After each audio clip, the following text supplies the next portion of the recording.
Night had a way of stretching across the plains like a living thing, swallowing warmth, swallowing courage, swallowing reason. By the fifth night, the ranch house seemed smaller than ever, its walls too thin, its windows too fragile, its locks too trusting.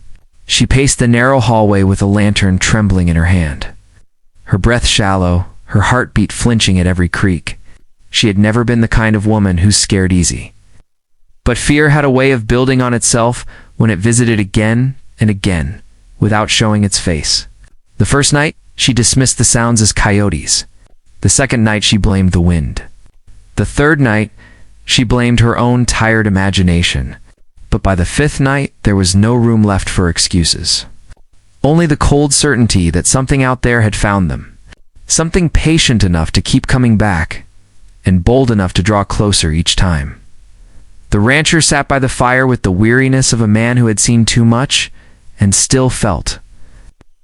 He had not seen enough to understand. He had patrolled every inch of land for miles, searched the gullies and creek beds, ridden the horses until their flanks frothed, and he had returned with nothing but dust on his boots and worry etched into the lines of his face. He was not a man easily exhausted, yet exhaustion clung to him like a second skin now. His hands rubbed over his eyes as she entered the room. The lantern light brushing over the sharp planes of his face and the heaviness of his shoulders. He saw the way her fingers trembled and set aside his hat, ready to stand before she even spoke. She didn't need words. The fear in her eyes spoke for her. She gestured toward the far window. The same one. Always the same one. She had heard it again, that slow, scraping sound, like something heavy dragging a claw across the wood frame. This time there had been breathing too deep and rhythmic. It's a sound of a chest expanding and contracting in long, deliberate intervals.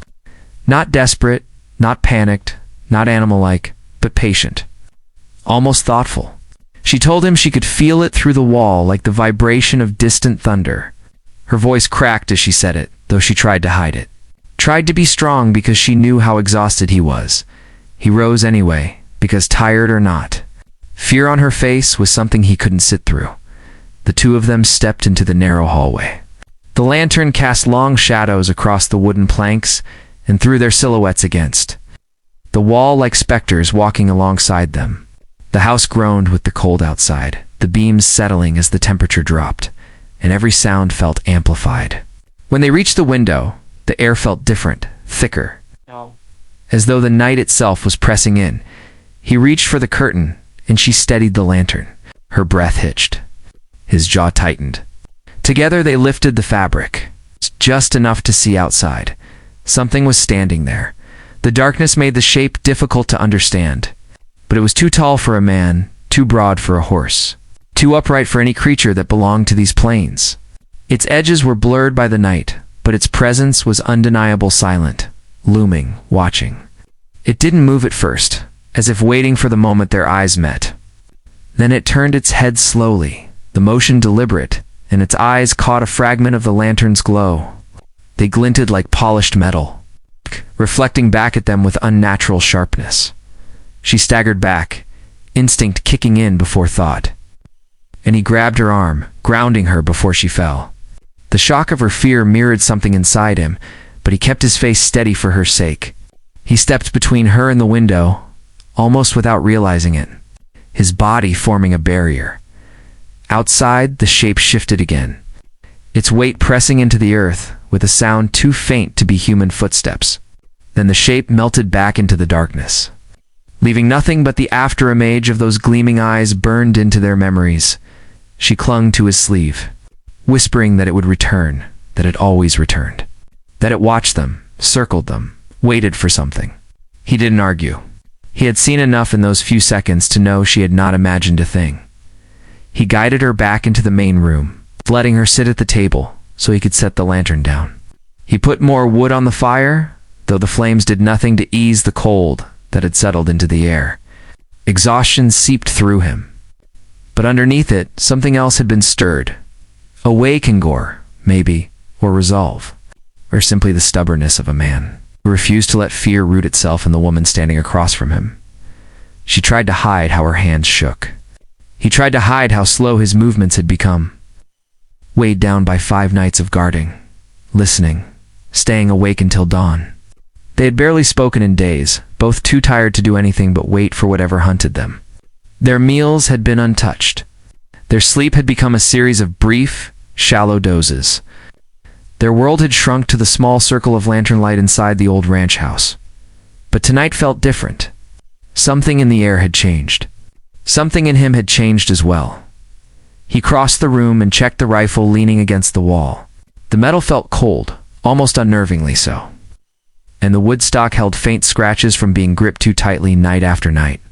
She said his name in a voice thin and frail, telling him not to go outside, reminding him of the last time he had stepped onto the porch and the growl that had come from the shadows.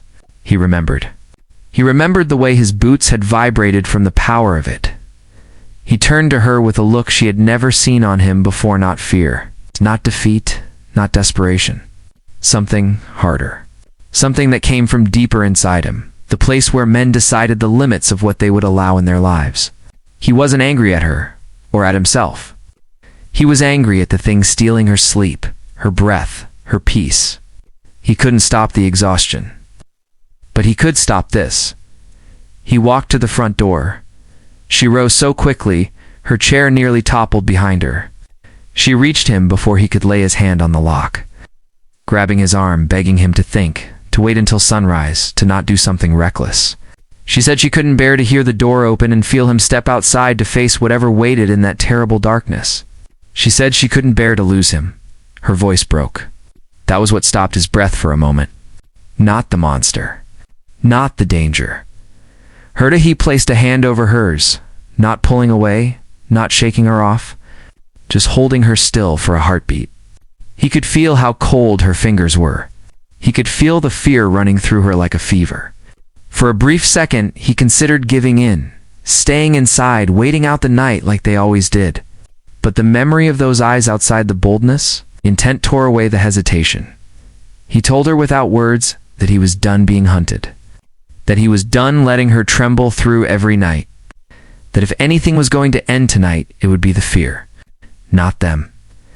Then he did the unthinkable. He slid the key into the lock and turned it. The metallic click echoed through the cabin like a shot fired into silence. The lantern flame flickered. The wind outside seemed to draw in a breath, as if the entire night had been waiting for that sound. He pulled the door open. Cold rushed in immediately, slicing across their skin. The darkness beyond the porch stretched endlessly, but she sensed it out there, the presence, the weight, the waiting. She reached for him again, her voice trembling, but he stepped out before she could stop him. Boots hitting the wooden porch with deliberate, heavy force, the lantern behind them cast a ring of gold that faded quickly against the black.